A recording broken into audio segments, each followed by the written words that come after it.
Buongiorno e ben ritrovati a un nuovo appuntamento con l'informazione di Telefriuli. Giudizio immediato, questa è la richiesta della Procura di Pordenone per Dmitry Trikov, il 61enne bulgaro che ha causato l'incidente mortale in A28 a fine gennaio. All'uomo, ora ai domiciliari, sono contestati l'eccesso di velocità, la guida in stato d'ebbrezza, la fuga e l'omissione di soccorso. La Procura di Pordenone, al termine delle indagini preliminari, ha chiesto il giudizio immediato per Dmitry Trikov, il cittadino bulgaro 61enne, residente a Pordenone, che il 30 gennaio ha causato un incidente in A28, nel quale sono decedute 2 donne, Jessica Fragasso e Sara Rizzotto, e rimaste ferite 2 bambine piccole, figlie di quest'ultima. Dopo gli accertamenti effettuati dalla Procura guidata da Raffaele Tito, anche attraverso la raccolta di testimonianze e gli esami medico-legali, oltre a una perizia che ha stabilito che la velocità del SUV guidato da Trikov era di 180 km all'ora, il quadro generale è apparso chiaro agli inquirenti.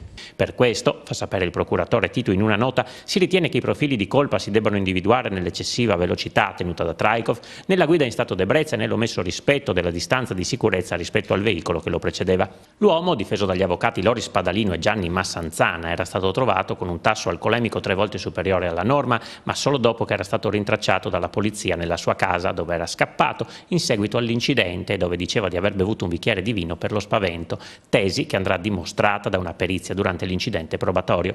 Trikov ora si trova agli arresti domiciliari a Pordenone con braccialetto elettronico. La procura gli contesta anche l'aggravante di essersi dato alla fuga, omettendo di prestare soccorso alle persone ferite, tra le quali anche i genitori di Jessica Fragasso, che viaggiavano nell'auto davanti a quella delle donne decedute.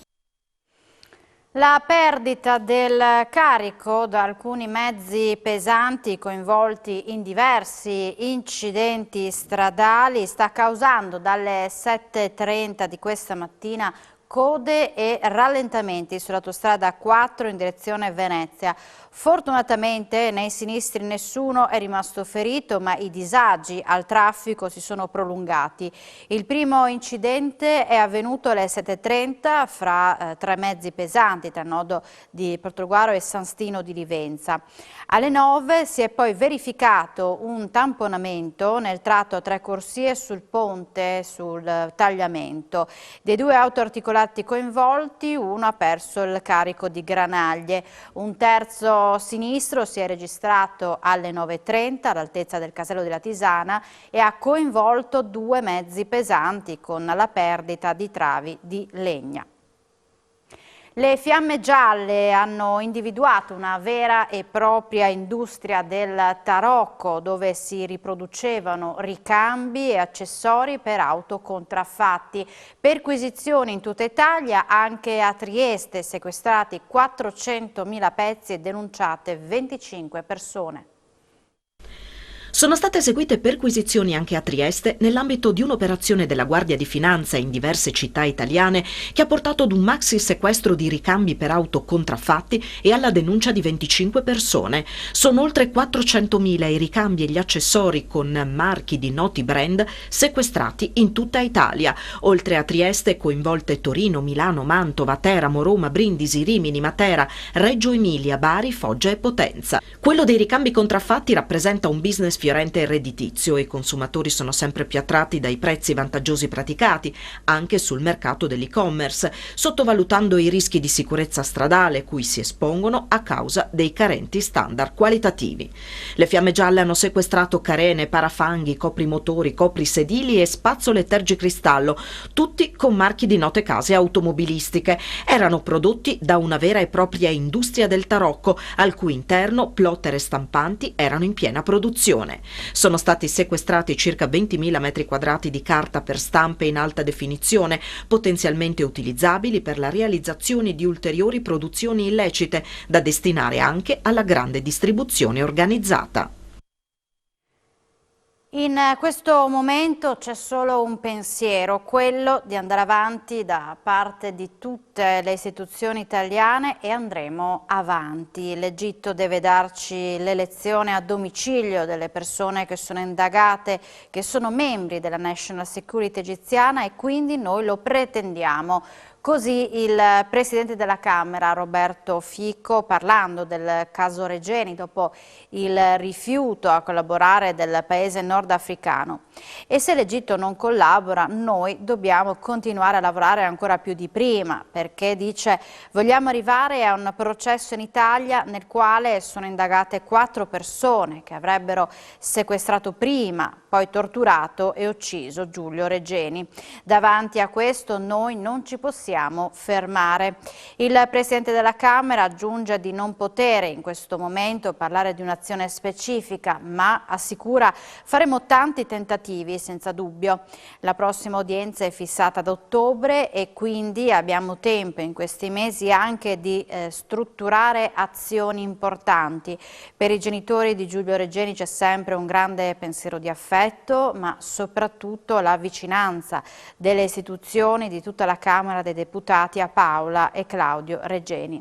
Andremo avanti insieme, come siamo andati avanti in questi anni, non ci arrenderemo, conclude Fico, il Presidente della Camera.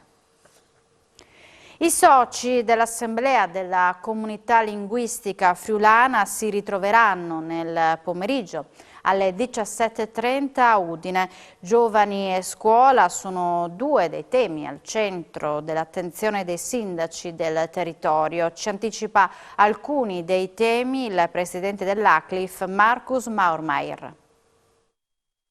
L'ACLIF guarda al futuro puntando sui giovani. Nel pomeriggio i soci dell'Assemblea della Comunità Linguistica Friulana si daranno appuntamento a Udine, a Palazzo Belgrado, per analizzare l'attività svolta ed individuare i prossimi obiettivi da raggiungere. Un'occasione per i sindaci per confrontarsi su quello che è stato fatto l'anno scorso, tantissimo, anche grazie a Telefriuli con il lancio dell'Isnovis, e poi per lanciare nuovi progetti per il futuro. La prima idea che vorremmo sviluppare insieme ai sindaci è una valorizzazione del friulano attraverso i consigli comunali dei ragazzi. Parliamo di giovani, c'è un tema importante relativo alla scuola.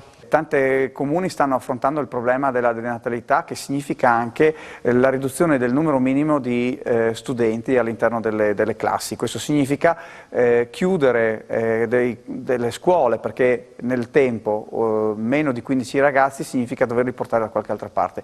Abbiamo scoperto dal Veneto che alcuni comuni stanno chiedendo di essere riconosciuti come minoranza linguistica friulana, perché in questo modo possono utilizzare la legge 482 che tutela le minoranze linguistiche, che prevede che nei comuni dove c'è una minoranza linguistica il numero minimo di studenti diventa 10 anziché 15.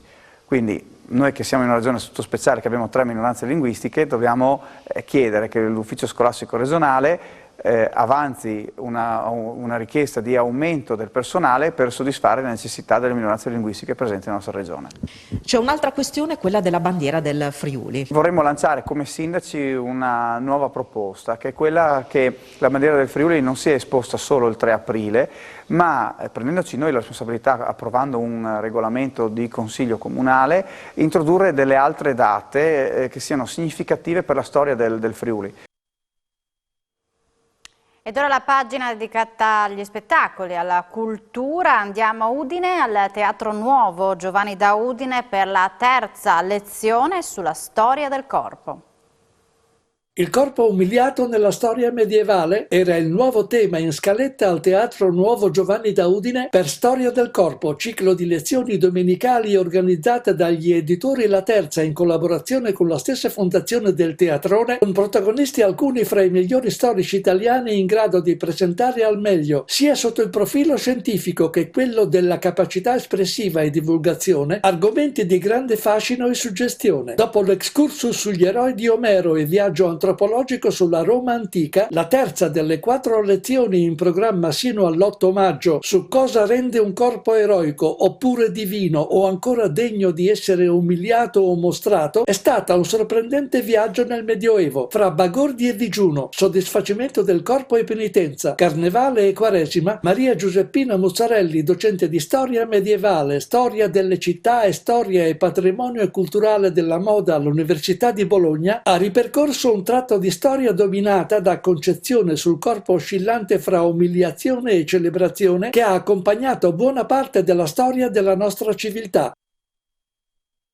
Siamo in chiusura, ma subito dopo la pubblicità appuntamento con A voi la linea. Grazie per l'attenzione e buona giornata.